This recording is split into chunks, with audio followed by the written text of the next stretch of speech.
नमस्कार साथियों, स्वागत है आप सभी का एक बार फिर से आपके अपने YouTube चैनल पे। जो कि साथियों पिछली वीडियो में मैंने आपको बताया था कि प्रधानमंत्री आवास योजना का फॉर्म कैसे फिलअप कर सकते हैं और कैसे आप आवास प्राप्त कर सकते हैं।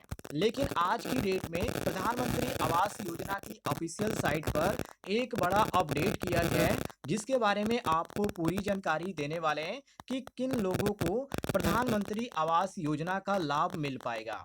अभी मैं आपको दिखा देता हूँ, यहाँ पे इसकी ऑफिशियल साइट है जो कि प्रधानमंत्री आवास योजना का अभी आप स्क्रीन पर देख रहे हैं, ये ओपन हो रहा है। और ये साथियों आप स्क्रीन पर ध्यान से देखिएगा, ये प्रधानमंत्री आवास योजना का ऑफिशियल साइट है और यहाँ पर नीचे एक नोटिस जारी किया गया है। हालांकि नोटिस जो यहाँ पे साथियों आपको नीचे देखने को मिलेगा, ये आपका ऑफिशियल साइट है। यहाँ पर आप पढ़ सकते हैं प्रधानमंत्री आवास योजना ग्रामीण, जो कि ऑफिशियल साइट है। और यहाँ पे आप नीचे आ जाते हैं तो यहाँ पे साथियों आपको यहाँ पे क्लिक हर का ऑप्शन देखने को मिलेगा। इस पे क्लिक करेंगे तो आपका एक ऑफिशियल नोटिफिकेशन डाउनलोड होगा।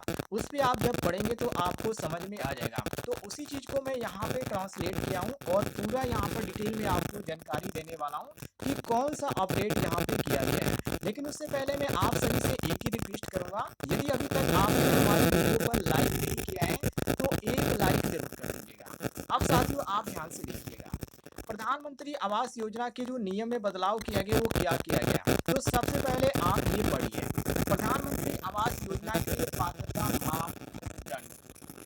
यहाँ पर सबसे पहले ये कहा जा रहा है पॉइंट में कि आवेदक भारत का नागरिक होना चाहिए। दूसरे पॉइंट में ये कहा जा रहा है कि घर की अनुपस्थिति, मतलब कि आवेदक या उसके परिवार के किसी भी सदस्य के नाम पर देश में कोई भी पक्का घर नहीं होना चाहिए, तभी आपको प्रधानमंत्री आवास योजना का लाभ मिलेगा। तीसरे पॉइंट में ये कहा जा रहा है आय सीमा, मतलब आप यदि ईडब्ल्यूएस कैटेगरी के अंतर्गत आते हैं तो 3 लाख रुपए से कम आपकी आय होनी चाहिए सालाना।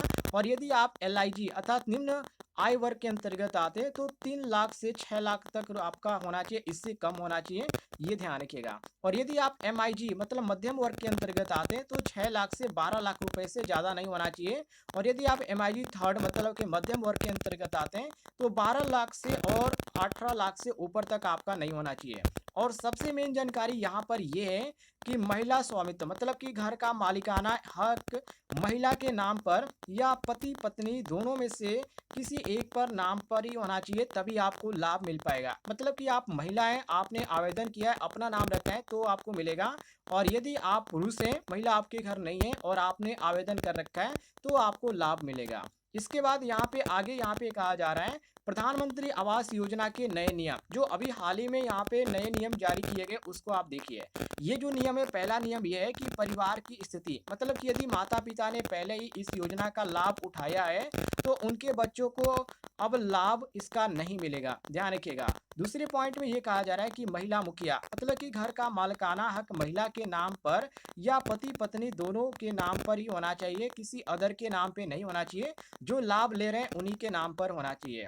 तीसरे पॉइंट में इन्होंने ये कहा है कि आवेदक को शपथ पत्र देना होगा कि उन्होंने पहले किसी अन्य सरकारी योजना का लाभ नहीं उठाया है। यदि किसी सरकारी योजना का उन्होंने लाभ उठाया है तो उन्हें यह लाभ नहीं मिलेगा।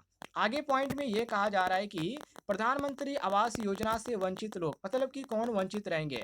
तो सरकारी कर्मचारी आप हैं, किसी भी विभाग में आप हैं, सरकारी कर्मचारी हैं और इस योजना का आप लाभ लेना चाहते तो बिल्कुल भी आप लाभ नहीं ले पाएंगे।